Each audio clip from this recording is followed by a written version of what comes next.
and welcome along to AFTV. We are finally back. I don't know about you guys, but for me, it felt like about 6 months that international break. It was so long, but we're back. Premier League football is back, and we got a great panel as always. From left to right, we got Laurie in the building, we got Tosin in the building, got Marty in the building playing some music on his phone, and we've got Ella as always. How's everyone doing? Laurie, let's start with you. How was the international break? How's things? Yeah, you know what? I actually beg to differ about the international break. I thought it was a good international break, and I'll tell you why. Now, I'll tell you why. It was eventful. First of all, England. Big up to England. Yeah. Qualifying with more than, 2 games to go. Big up. Hat-trick as well. I was going to come on to the not-so-super Eagles, struggling to qualify, but entertaining nonetheless. And then, of course, we've got the Reggae Boys on the verge of qualification. We did lose 1 game, but then we... Did you lose 2? A lightly regarded team in our group, but we bounced back with a 4-0 win against Bermuda.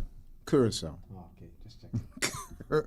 Anyway, so yeah, they've got things back on course, top of the group, and if they win their remaining 2 games, which they should do, they should qualify for the World Cup for the first time since 1998. So, in answer to your question, the international break for me was fine, and now we're back, so yeah, I'm looking forward to it. Well, I'm glad you enjoyed it. Marty, Ella, do you guys enjoy it? I think I can speak on Marty's behalf as well. We just miss watching Arsenal. Listen, I don't mind obviously the international break, and to be fair, at least we get to see a couple England goals, some of the Arsenal guys scoring in the international break, which is always good. Yeah. But I just feel like coming off of the back of Newcastle and just the vibes fill up, and then it's a big pause, and that's a bit annoying. Yeah. But we're back. Marty, do you feel like it came at the wrong time for us, or did we need a break? Well, the international break, mate, they should just absolutely bin them off. They should be banned. The international football should only be played off-season. That is just how it is, or just some other spare time away. Do not interrupt the Premier League and the Champions League. The thing is, they give you the Premier League, they give you, we've had 9 games, they give you a bit of Champions League, even a bit of Carabao Cup. We're in, and you're ready, rocking and rolling, some great results, and then wallop, the rug is pulled clean from underneath your feet. Yeah, see you later. No, look, it is what it is. It's a nice break in ways, interesting, different style of football, but it makes nights like tonight underneath the lights even better. And I can't wait for this game. I'm really enjoying watching Arsenal this season. 100%. And look, we're back. Like we said, let's get the international stuff out of the way. We had a little chat. Now let's focus back on Arsenal. Tosin, it's been a while since you've been here. Yeah, welcome back. It's good to be back. For Arsenal, good start to the season. 5 wins, 1 loss, 1 draw. Top of the league, 16 points. What have you made of it so far? And do you think this is our year? Obviously, we spoke off air. You said you think we're now favourites and we're going to win it. I want you to talk on that, because you've been someone that previously, we've had conversations, you've been quite critical of Arteta, but do you think he can now be the man, and do you think this could be our year? I think he can be the man when he delivers. Right now, I don't think he's the man. He needs to prove to the fans, he needs to prove to the club that he's not just the guy that gets us to the point where we're challenging. He needs to be the guy that proves that to the club that I can take you not just from struggling to challenging. I can take us from challenging to winning. Yeah. I think he's a great manager, great coach. He's done so much for the club, but now you just got to put your money where your mouth is. That's very fair. So you think it's been a good start to the season? Happy with it? I think it's been a good start to the season. I think it's been near perfect. I think we've conceded 3 goals. I think Haaland is the only goal we've conceded from open play, which is crazy actually. Yeah. So and the Liverpool result could have been another. It could have been a different result if certain team selections were made, but no point of doing revisionism. I think it's been a good start to the season. The team have definitely shown that they're of the quality to actually win this. Now, it's just for them, are they going to do it? That's the question. That's 3 goals in all competitions, by the way. They've all come in the Premier League, and obviously there's 7 Premier League games. But it's actually Arsenal's best defensive start to a Premier League season ever. I think it was 97, 98. They also conceded 3. We've obviously matched that. Some interesting comments, Laurie. I don't know if you saw these from Paul Merson this week. He said, if Arsenal win this game against Fulham, they'll walk the league. It's not like Paul Merson to be contained, is it? But you know what? I am starting to be a believer. You know what I mean? I've got to admit, after the Liverpool and City games, I did have, a bit like my boy here, Tosin, I had some questions, had some reservations about Arteta, and I still have a few of them. But I think we're on course now. I'm starting to believe. I think this could be our year. And again, I'm going to beg to differ with you guys. I think the international break came at a good time for Arsenal. The way the results went, top in the league, nice little break for the players. Some of them are showing a few signs of tiredness, notably Gyokeres and people like that. So I think the break come at the right time. Now we can reset and go again. So yeah. For sure. Let's get into this team today and this game today then. Marty, coming to you, obviously Odegaard's out. I think he's going to be out till the end of November with that knee injury that he sustained against West Ham. What's the midfield look? I think we can probably all agree on the defence that Timber's probably going to start in Calafiori. Yeah, I'd imagine so, and obviously we know the centre-backs. Midfield for you today, you going Rice, Zubimendi, Eze, or would you throw in Nwaneri in there? Do you know what? This is really interesting, right? And obviously Zubimendi for me has got to play and Rice has got to play. Now, do you put Eze slightly on the left-hand side? I'm not talking wide left. And do you play Marino? Right. And before you jump on me and say, but earlier on today, and I said it this week, I said put Eze in the 10, right? And I said start Martinelli or Trossard on the left, or start, obviously Saka on the right, Gyokeres up front, like plain sailing standard. Do you bring Marino on? The thing I actually did quite a bit of research on Marino, and he's one of the best performing players in Europe. Fact. Another 2 goals for Spain in the guy, and do you know what? It's weird as Arsenal fans. It's no, Marino. It's like this. We can't sort of play him because he doesn't offer. He does offer a lot. Don't forget, he basically won us the game against Newcastle. He's a serious player, and I think definitely at the end of the season, this is the season when Arsenal fans are really gonna have no choice but to sort of take their foot off of his neck because of how this guy is going to show what an important player he is. Listen, I love Eze, and I really want to see Eze in that 10, and with Saka or Nwaneri, Saka in the other games played out on the left-hand side. I'm not saying start him on the left. When you've got Nwaneri, listen, we've got a plethora of options. We are not short of attacking options. Would I love to see Nwaneri, Saka and Eze up front in whatever combination? It's dangerous. That Fulham defence, and don't forget they're without players. They're going to play 5 at the back, and they're relying heavily on Castagna and Sessegnon to get up the pitch and give them width, and Iwobi to be more of a box-to-box. Listen, Iwobi can pull it out. We know about Iwobi, top player. But and Josh King as well is another great performer. That's good. for Fulham, and he's kept Emil Smith-Rowe out of the team. Limited him to 10, 15, 20 minutes of a game. Yep. So what it is what we do need to go at them. Why wouldn't we? We know what we've got at the back, and we know what we've got defensively. We're not conceding goals. This I think, like you said, and like we said about Paul Merson and stuff, this could be a really good opportunity to make another statement win, and so that teams start thinking, do you know what, when Arsenal were in town, not only going to the Emirates, but when Arsenal were in town, we need to start being a bit worried, because we're going to be in for the game of our lives here. For sure. And look, these are bogey games that can't be bogey games, right? We haven't beaten Fulham away in 2 years. I think we lost to them 23-24, and last year we drew 1-1. Newcastle away, we haven't beaten in a few years. Same with West Ham at home, a couple of years. You know what I mean? We've changed those 2 results into wins, and this has to be another one that we change into a win. Tosin, quickly just to come to you on Marino. When Marty was talking, you were bigging him up. Is he a player you rate? Would you start him today? I think he's a good player. To be honest, I would start him today, to be honest. I think we're at a point now where it's a squad game. Rice has played a lot of minutes.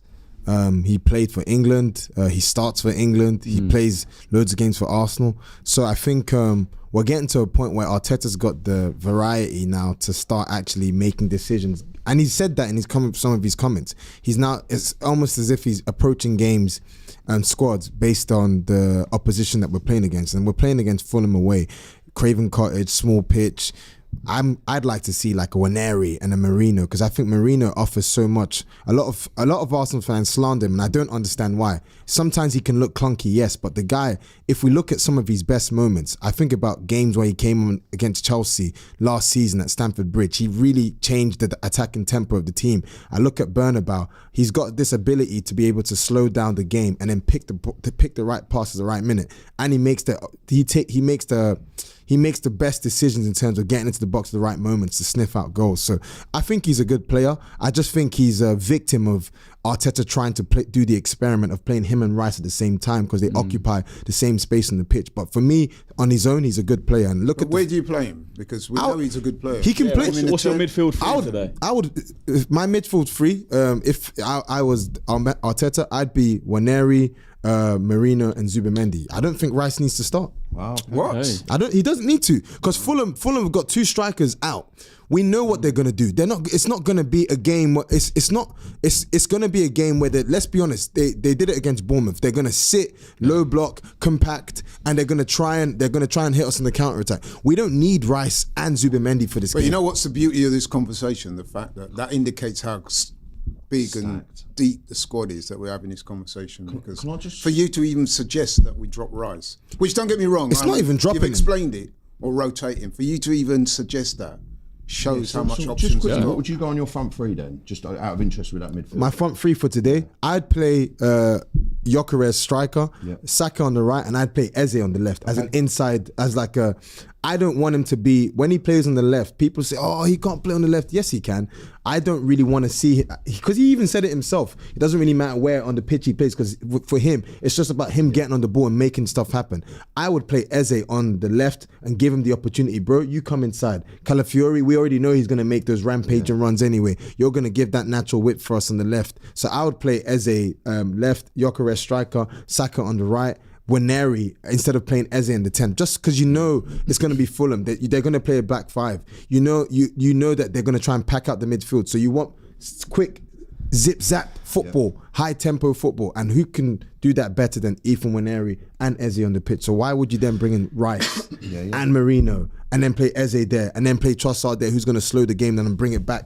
I don't want to see that happening. So do you not think, sorry to just cut in, do you not think, I mean, in my head, having Odegaard out is a big deal, and for me it only makes sense to play the guy who we brought in as a number 10 to basically play when Odegaard is not fit in that position. I think obviously yes, he can play on the left, but we all know what his best position is because we've watched him at Palace. Yeah, I think he is versatile and he probably could play on the left or on the right really, but particularly when Odegaard is out, I think even earlier games in the season where Odegaard was out and he wasn't playing there, we were getting frustrated because I think that's where we want to see him play. I think that's where he would thrive the most. I think he'd get goals and assists from that position. Well, we got the team. The team's in. We've got David Raya in goal, Jurian Timber at right back, Saliba Gabriel, Calafiori at left back. Midfield 3 of Declan Rice, Martin Zubimendi and Eze. Yes. Saka on the right, Trossard on the left. He likes he rates Trossard. Arteta really rates Trossard. And Gyokeres up front. 2 goals and 2 assists this season. Trossard's one of those guys that when I see people doing their 11s, when we're talking, we don't really mention Trossard. What is that about Trossard now? Is it that he's quite ineffective when he starts games, he's more impactful off the bench? Would we prefer to see Martinelli because he's got pace? People saying Eze on the left. Trossard, he seems to get overlooked these days, Laurie. Yeah, he can do. I think that's because, like you just said, when he starts, he tends to have less impact on the game, seemingly anyway, than when he comes off the bench. He's more of a clutch player. I don't have an issue with him starting today, though, because I think the rationale behind it will be let him do his thing, and then as the game gets stretched, then you can bring on Martinelli with his pace and explosivity, and he can finish as well. So. Yeah, I'd back Trossard to do well today. Yeah, I'm happy with that. He's one of 2 players. So me and Dan did a show last week on my channel where we rated every Arsenal player so far this season. And the only players for me that got below a 7 were Trossard and Gyokeres. Trossard because I feel like... Below a 7? Below a 7, yeah. They were the only 2 players. I don't think he's been that bad. Yeah, I don't. I don't think he's performed to his level. 7 out of 10. I think he's 6.5. I gave him a 6. Yeah, I think that's below fair. 7, right? Yeah, 6. Yeah, I think a 6 so I'm is saying fair. I'm a little surprised. I'd give him a 7. This season, I gave him a 6. He's come on and done bits, mate. 2 goals and 2 assists. Yeah, come on, man. Come on, Christian. I don't know. I think a 6 isn't bad. A 6 is still will be above Arteta, average, right, right? But you chill. I just think I expect more from Trossard. I think he's a very good player. What do you He expect plays for from Belgium Trossard? as well. He pops up with goals. I expect more goals and assists. I expect more. What was it? The game against? It was a Champions League game. Olympiacos. That game, he had so many chances. He just kept missing his chance, hitting them straight at the keeper. He was disappointed in himself. I think I just expect more. I think if you ask Trossard, has this been a great start to the season for you? He would admit that it hasn't. And I think, the fact that we're still talking about the problem on our left-hand side, we know as Arsenal fans, Martinelli and Trossard both of them aren't quite good enough to be our starter. People are talking about Semenyo and, that's still the position we need to address. I want to see more from Trossard. I like him as a player. I think he can do a job. There's no doubt in his ability, but you are right. Sometimes he can flatter to deceive. Yeah. But then he will pop up with a goal. Yeah. You know what I mean? Well, then pop up with, that's what I need to see. I need to see him pop up with more goals, pop up with a goal today. It's similar to Havertz, man, in that Arteta, there's these types of players that Arteta likes playing because of the positions they take or something. Because I must have read an article this week and I was actually quite interested. Because if you look at Trossard and if you look at the Olympiacos match, if you look at the Newcastle matches, right? So he starts on the left, but he doesn't really stay there. In fact, oftentimes against Newcastle, you'd find that Trossard was almost dropping deeper than like a Zubimendi or like a Rice, and you're just like, why is this happening? He did the same thing against Olympiacos. Yeah. I don't know, maybe is it to vacate space for Gyokeres to make those channel runs and then for one of the midfielders to make late runs into the box? I don't know, but for some reason Arteta likes playing him. I think he can also rotate with Eze.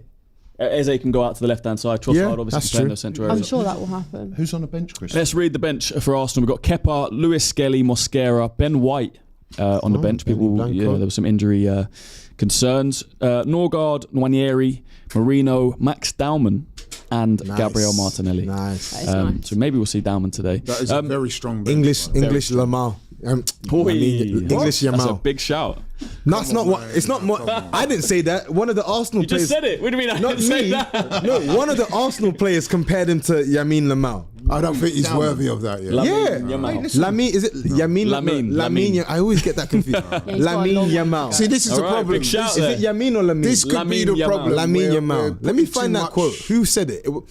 Because he's a baller. All right. Yeah, he's a baller, but come on. me bro. find it. Don't do While that. Tossin finds that quote, let's come to you about Don't do that, bro. our number 9, Victor Gyokeres. Arteta Yes. came out this week in a press conference and said, when I spoke to him before he signed, I said to him, I need a number 9 that might go six games or 8 games without scoring, and his head's still up. He's still happy.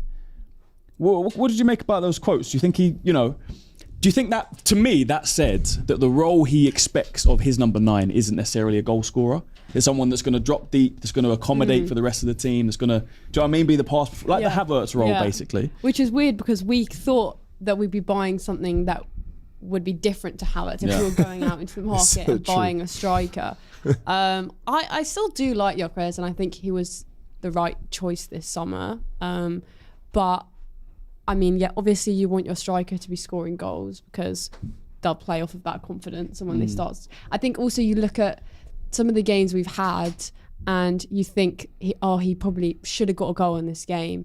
And, if he's not scoring against, your Liverpools and Man Cities, should he be scoring against, your West Ham, your Fulham? So it'll be interesting to see where he gets his goals this season. I take it that, obviously there's a lot of pressure coming in and he's expected to hit the ground running, which I understand because, that's exactly what we need from him. But I think there has been a period of him adapting to the league, to our style. On what Arteta said, I do think that he has shown resilience. I think even him not scoring, I think his performances have been very impressive. As impressive as they can be without really scoring or assisting. And I think the reason why I'm not concerned about him, despite some people being worried that he's not getting enough goals, is that I think we've been seeing improvements in his performance every single game. So I just like it's coming, and that's why I'm not worried about Gyokeres yet. For sure. We're just seeing Man City just gone 2-0 up. Haaland 2 goals in 5 minutes.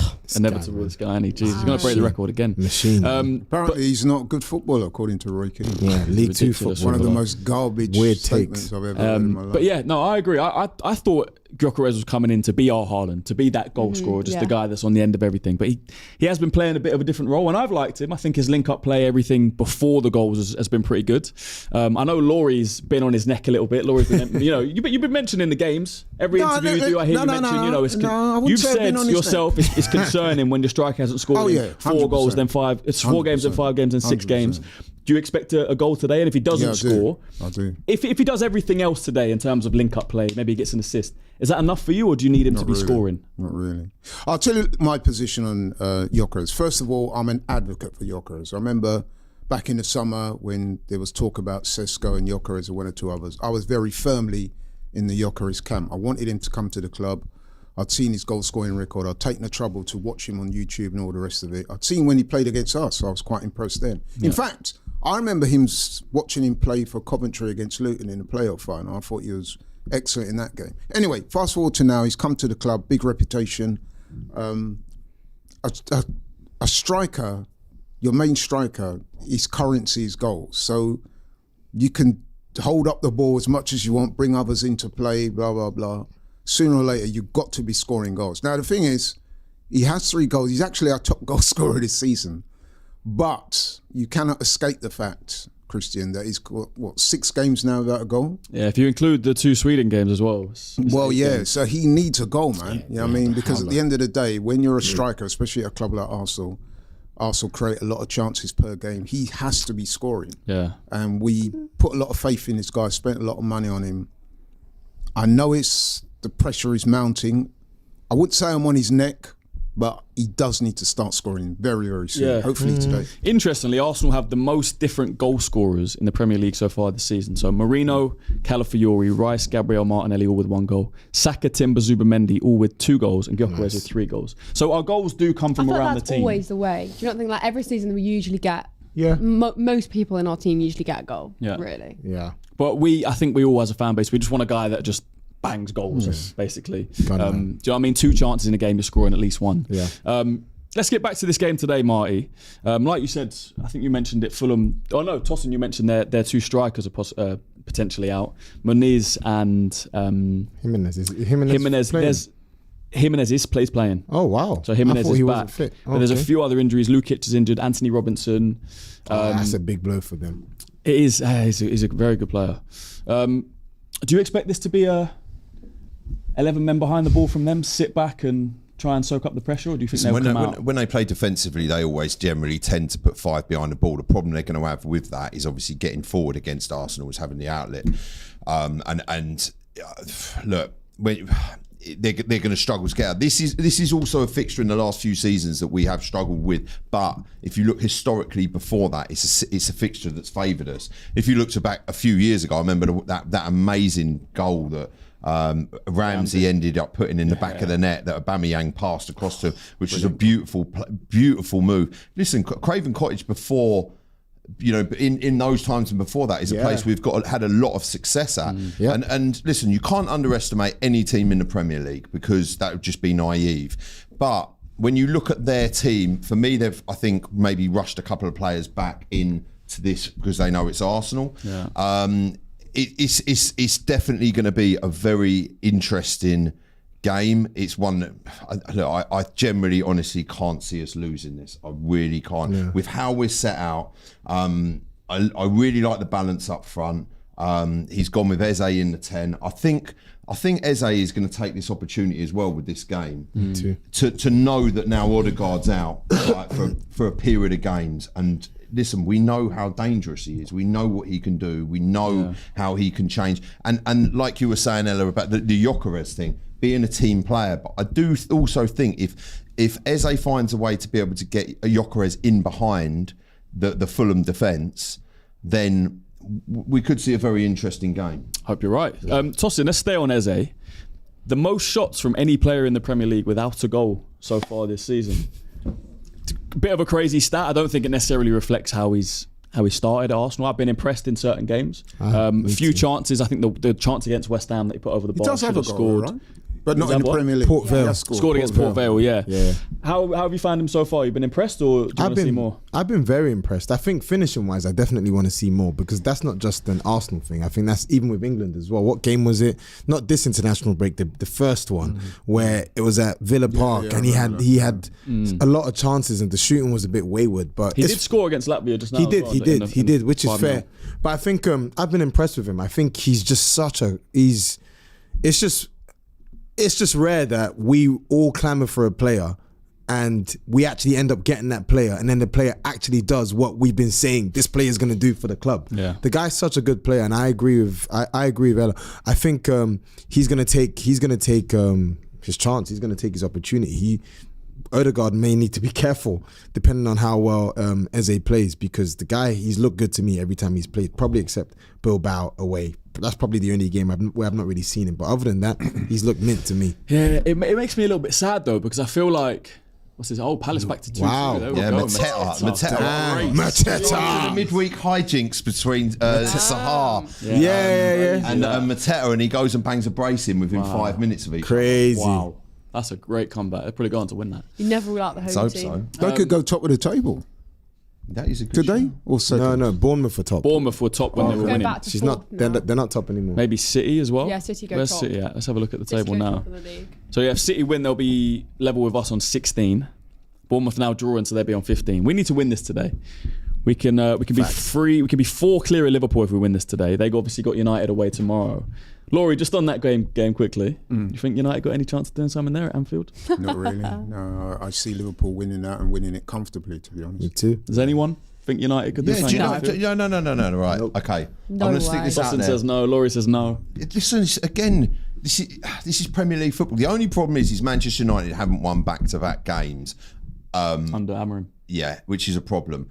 Can listen? These we know how these games can go. Yeah, Martin, you've watched United this season. I've watched United this Come season. on. I've They watched played well United against for us. 40 years. Arguably against us, that was their best performance and they lost. But I see what he's saying. I've watched this fixture. Yeah. I've watched this fixture for 40 odd years, right? And I've seen how it can go. I've seen when Manchester United haven't been in form, and they've ended up winning. I've seen when Liverpool haven't been in form and they've won it. It's one of those fixtures. It's like almost a derby. It's a big, huge game. There's intense rivalry between the two clubs.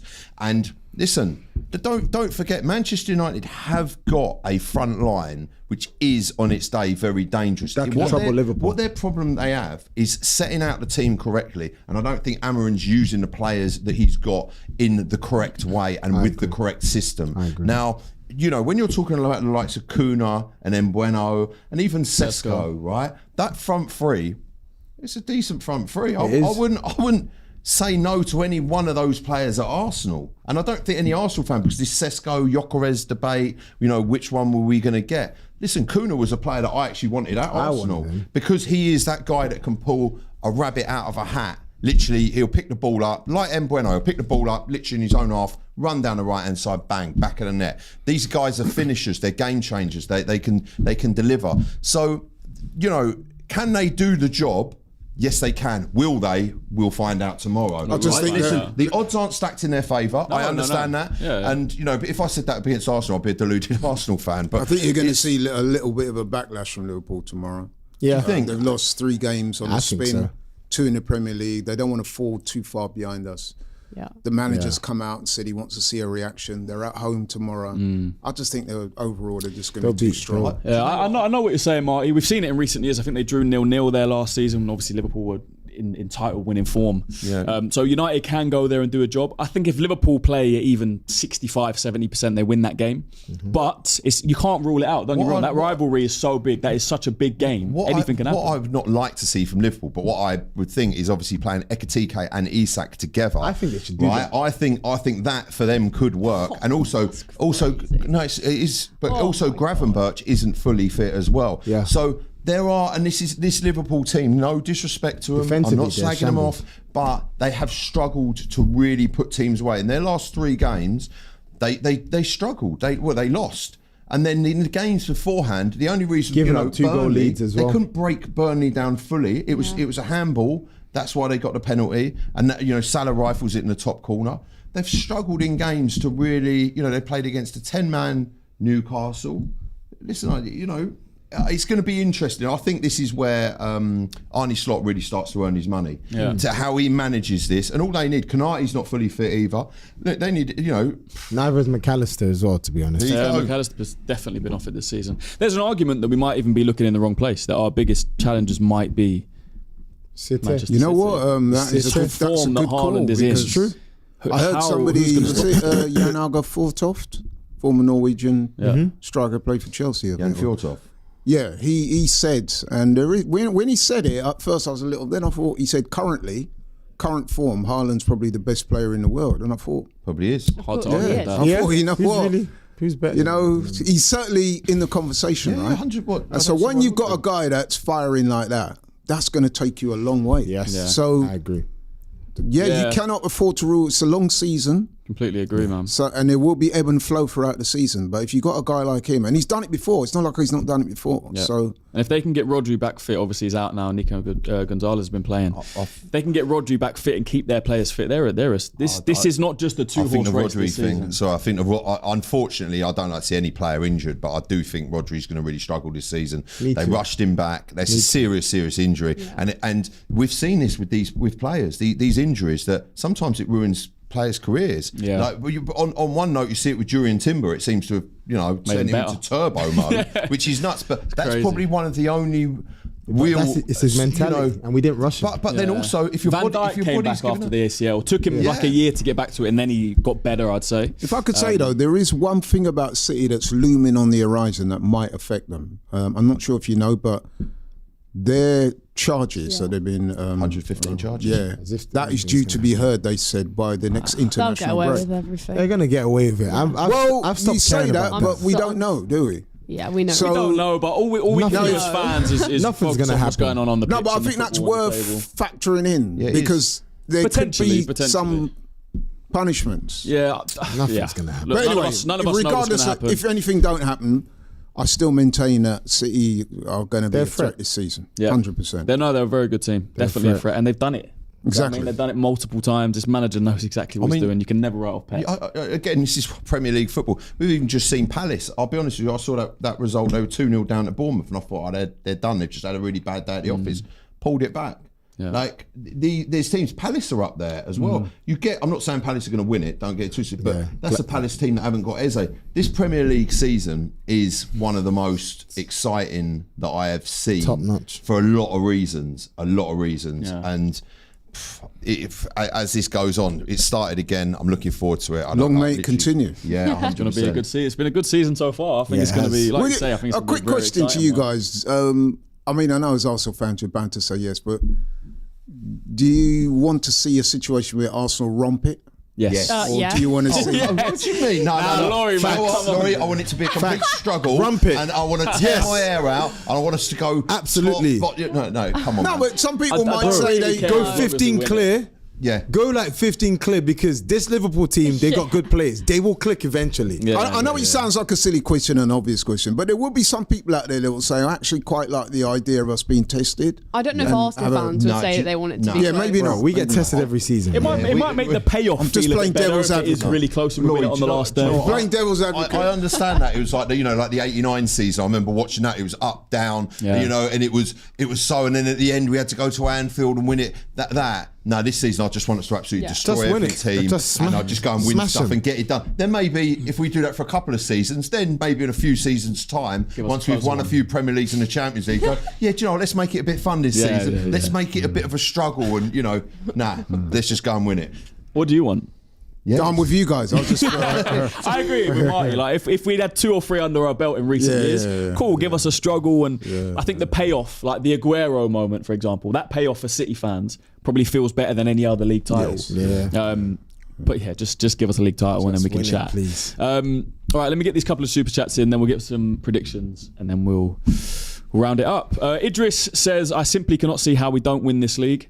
I hope you're right, man. I really hope you're right. And Skit says, I like Eze. I don't like how we're most likely only seeing him so much because Odegaard is injured. He's so much better than Odegaard. He's always getting in the right place at the right time.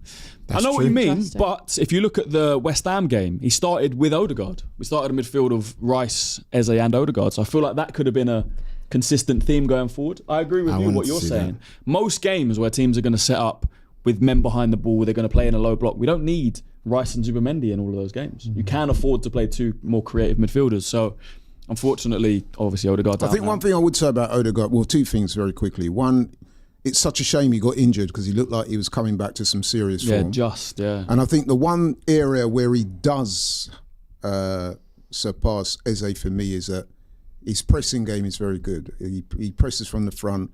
He's very energetic, very athletic. got amazing cardio. I think sometimes that might lead the manager to, you know what I mean? Yeah. Start with him there. And That's of course why he he's the gets captain. picked all the time. To be honest, He's the manager's man, so.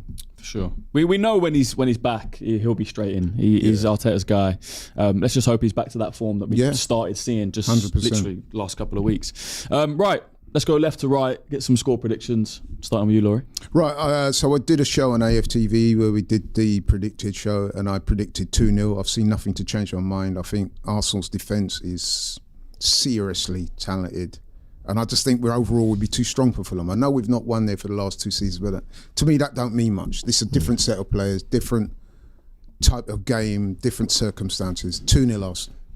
Tosin? I think 2-0 Arsenal as well. I think we'll have too much for them, and I think I can't really see us giving Fulham a sniff, to be honest.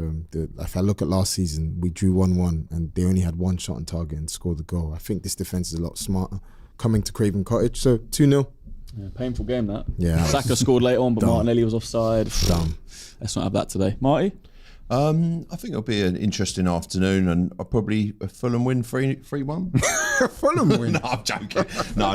Listen, I said it. Says the man who wants to romp it. I'm joking. I said it this week. Parallel universe. I know. Imagine that. Negative Imagine Marty. that. Yeah, we're going to lose. That's it. No, sack the manager and all that. Yeah. No, I think I said it in midweek. 3-0 Arsenal. I just think I can't see us. I understand we can concede goals. I just think we're going to be far too strong for this Fulham side. I don't think they're going to have the answers to the questions that we are going to pose, especially with just our whole team. I just think we're going to be far too strong from it's going to be a turn of events, from the last couple of seasons struggling at Craven Cottage, and we're going to go and put a performance on under the lights. This is Super Saturday, big game. Can't What's the score? wait. 3-0, I said. All right, cool. 3-0. Ella? That's not bad. I was tempted to go 3-1 because I don't know why. Our defensive record is so good, but I thought we might concede. But I think you look at the Fulham side, I think it is unlikely that we concede. So I'm gonna agree with Martin. I'm gonna go 3-0 in the hopes that we get a nice. What about you, Christian? So what? We had 2 2-0s and 2 3-0s. I Yeah. think it's one of them. 2.5. No, you've got. I don't see us conceding. I think our defence is too good. Muniz is out. Jimenez, I don't know if he's been rushed back or if he's 100% fit, but likely he's not because he's been out. I'll go 2-0. What was the Fulham team, by the way? You got time to read? Did I not do the Fulham team? Let's have a look. I've got it up here actually. We have got Leno in goal. We know a lot about him. Castagna, Anderson, Cuenca and Sessegnon. Sanderberg, Kearney, Wilson, King, Iwobi, Raul Jimenez. So there's definitely quality in that team. Chukwueze though, which is a boost for us. Smith Rowe on the bench, Adama Traore on the bench, Kevin on the bench. I like that Kevin. Left wing, he's a good player. Yeah, he is. So yeah, look, they've got quality, but I agree with you, Marty. We should be able to deal with them, hopefully, today. Even though, like we said, and deal with it proper. It's been a bit of a bogey ground last couple of years. So let's change that. And let's hope we get the win. People, thank you so much for tuning in. We'll be back at 5:15, I believe, for the watch along that Marty will be hosting. Nice. And what an amazing job you've done, Christian. Appreciate it. with Thank you so much. Well Very done. good job. Everyone big up Christian. Yeah. Fantastic. What a great job you've done. Big up everyone on the panel, and we'll see you soon.